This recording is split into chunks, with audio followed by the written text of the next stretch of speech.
अस्सलामुअलैकुम नाज़रीन, पाकिस्तान स्पेशल के साथ आपका मेज़बान हैदर अली हाज़िर खिदमत। नाज़रीन, जैसा कि आप सबके इल्म में है कि दुआ ज़ारा और ज़हीर को लेकर एक टॉपिक सोशल मीडिया की ज़ीनत बना हुआ है। आज मैं आपकी मुलाकात ऐसे पहले एंकर से करवाने जा रहा हूं कि जिन्होंने उनका पहला इंटरव्यू किया और ऐसा सरप्राइज़ दिया कि सारे यूट्यूबर्स दंग के दंग रह गए। आइए चलते हैं, इनसे बात करते हैं और साथ जो इनको तनकीद का निशाना भी बनाया जा रहा है उस पर भी बात करेंगे और इस केस के वाले से भी बात करेंगे, क्या ये केस ख़त्म होने जा रहा है कि मज़ीद आगे चलेगा। अस्सलाम वालेकुम। जी वालेकुम अस्सलाम। कैसे हैं आप? अल्हम्दुलिल्लाह। अच्छा, माशाल्लाह मैं आपकी पोस्ट देख रहा था जी, 5 घंटे में आ रहा है जी, 2 घंटे तक आ रहा है, तो किस तरह वहाँ तक आपकी रसाई हुई?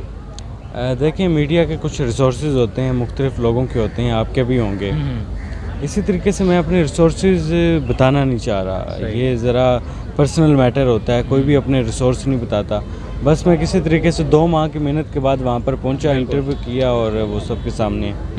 अच्छा, जैसा कि तनकीद का निशाना भी बनाया जा रहा है, आपको भी बनाया जा रहा है, एक और एंकर है उसको भी बनाया जा रहा है, तो उसको किस तरह देखते हैं आप? तनकीद करना लोगों का हक़ है और वो तनकीद कर रहे हैं, कुछ उसमें बहुत ज़्यादा नाज़ेबा अल्फाज इस्तेमाल कर रहे हैं। कहूँगा कुछ नहीं, क्योंकि मेरी तरबियत मेरे वालिदैन ने ऐसी नहीं की कि मैं बुरा करने वालों के साथ बुरा करूँ। तो उनसे यही कहूँगा कि अपने वालिदैन की तरबियत को शो ना करें, जैसी आपके वालिदैन ने तरबियत की आप वैसे अल्फाज मत इस्तेमाल करें। अच्छा, एक और बात, अब हम मेन सवाल की तरफ आएंगे। जैसे कि दुआ की वालदा कहती हैं जी कि मेरी बच्ची 14 साल की है और दुआ कहती है मैं 17 साल की हूँ, तो अब आप किसकी बात मानें? वो वालदा हैं, वालिदैन जो होते हैं वो अपने बच्चों के साथ बहुत ज़्यादा हमदर्दी रखते हैं, प्यार करते हैं। वो अपने तौर पे कह रही होंगी, सही कह रही हैं, लेकिन अदालत में और जो मैंने दुआ के मुंह से सुना उसने मुझे 17 साल का है, तो मैं नहीं समझता कि मुझे इस बहस में पढ़ना चाहिए कि वो कितने की होगी। लेकिन मीडिया पे यही देखा जा रहा है ना कि जी कि उनकी एज को लेकर ज़्यादा इशू बनाया गया है, तो क्या कहेंगे? एज का इशू देखें, अदालत में गया, मेडिकल टेस्ट हुआ, उसमें रिपोर्ट आई कि 17 साल की है। 17 साल की है। अब अदालत को या तो झुटला दो या तो आप कह दो कि हम पाकिस्तान के आइन और कानून को नहीं मानते, इसलिए हम इस चीज़ को नहीं मानते, तो फिर बात क्लियर हो जाएगी। तो उनकी फैमिली यही कह रही है कि हम नहीं मानते, तो अब वो आगे सुप्रीम कोर्ट जाने का कह रहे हैं। जी बिल्कुल, उनका हक है, वो सुप्रीम कोर्ट जाएंगे और वहाँ पे जो केस का फैसला आएगा फिर उनको यकीनी तौर पे उस फैसले को मानना चाहिए। सही। अच्छा, कि जैसा कि ये केस जब शुरू हुआ था ये कि घर से भागी है, अगवा, वो अभी भी कह रहे हैं अगवा किया हुआ है, तो क्या ऐसा कोई सीन है? वो अगवा नहीं हुई और ना मैं ये अल्फाज इस्तेमाल करना चाहता हूँ कि वो भाग गई। भाग गई एक बुरा लफ्ज़ है। उसने अपनी पसंद से अपनी मर्ज़ी से ज़हीर के साथ निकाह किया है और अगवाकार गैंग नहीं है। बहुत सारे लोग यही कह रहे थे कि अगवा हो गया, अगवा हो गया। देखें, इस टाइम ना पूरे पाकिस्तान में 131-32 लड़कियाँ हैं जो गायब हैं घरों से, ठीक है। 96 का ताल्लुक पंजाब से है, बाकी सूबों से है बाकी का। अब उनमें ज़्यादातर लड़कियाँ लव मैरिज करके चली गई हैं, ठीक है। वो सीधा साधा लव मैरिज का केस होता है, घर वाले ढूंढने के चक्कर में पुलिस को एक्टिव करने के चक्कर में ये शोशा छोड़ देते हैं कि लड़की जो है वो अगवा हो गई है। या तो अगवा हुई है तो आप पूरे सबूत दें कि आपकी किसके साथ दुश्मनी थी, आपके क्या मामला चल रहे थे, क्या वजह कि आपकी बेटी को अगवा किया गया।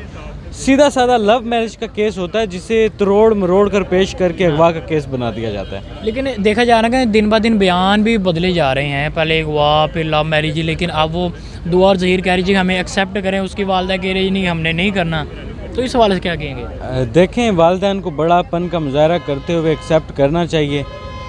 ऐसे मामलात में ना अक्सर पर्दा डाला जाता है। बिल्कुल, कि ये मामला हो गया हमारे साथ, इसमें ऐसे करते हैं, पर्दा डाल देते हैं, बात को तरीके से दोनों फैमिलीज़ के बड़े बैठ के हल कर लेते हैं। लेकिन इस केस की एक अलग अनोखी हाइप क्रिएट कर दी गई, हाइप बना दी गई। क्योंकि देखिए ना, जिस दिन दुआ ज़हरा के हवाले से ये बात चली थी मीडिया पे, उसके 1-2 दिन बाद एक और लड़की भी वहाँ से ऐसी गायब हुई थी, उसके हवाले से क्यों नहीं इतना शोर मचाया गया? निमरा काज़मी, क्योंकि उसके वालिदैन ने समझ लिया कि हमारी बेटी जो चाहती है ठीक है वो जाए, उसकी रज़ा में राज़ी है, उसकी रज़ा में राज़ी है। उन्होंने कहा हम आपसे आइंदा नहीं मिलना चाहते, ठीक है आपने शादी कर ली, हमने आपको माफ़ कर दिया, हमारा आपका आज के बाद कोई ताल्लुक नहीं, खुशी रहे, जाएं, हम अपनी इज्जत बचा रहे हैं, बस ठीक है, ये हुआ। तो इसके हवाले से क्यों नहीं इस तरह हुआ कि इनकी वालदा के साथ आपकी बात नहीं हुई?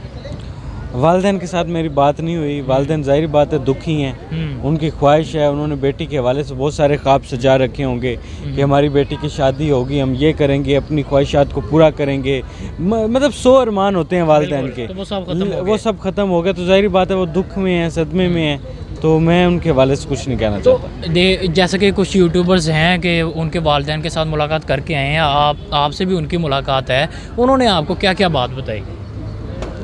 उन्होंने यही कहा कि वो सुलह नहीं करना चाहते, वो मामले को ख़त्म नहीं करना चाहते। उनकी बस एक ही डिमांड है कि बस किसी तरीके से दुआ को वापस ले आना है, बस इसके अलावा और खराब करना चाहते हैं बेटी का, ये भी कह सकते हैं क्या?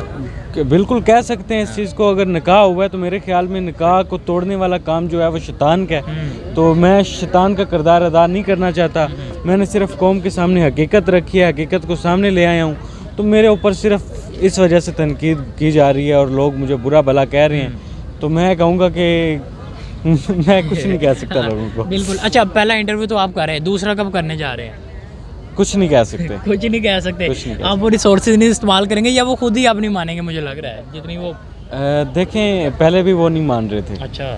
तो कुछ कन्विंस किया, कुछ बातें क्योंकि हकीकत सामने लाना चाहते थे, इसलिए बड़ी मेहनत से 3-4 घंटे उनको समझाने के बाद वो इंटरव्यू किया। अच्छा, वो एक खातून जो करके आई थी उनके हवाले से भी एक प्रोपोगंडा मैं कहूँगा किया जा रहा है, उनको उनकी भी यानी कि एज को लेके इशू बना दिया गया है, तो उस सवाल क्या किया? यार एज उनका ज़ाती मामला है। हाँ ठीक है, हर बंदे के अपने ज़ाती मामलात होते हैं। मैं उनकी रिस्पेक्ट करता हूँ और मैं एज पर क्रिटिसाइज़ करने वालों को भी रिस्पेक्ट करता हूँ। मैं इस मामले में नहीं बोलना चाहता। बिल्कुल जी। नाज़रीन, मेरे साथ इमरान अली मौजूद थे जो दुआ ज़ारा और ज़हीर का पहला इंटरव्यू करके आए।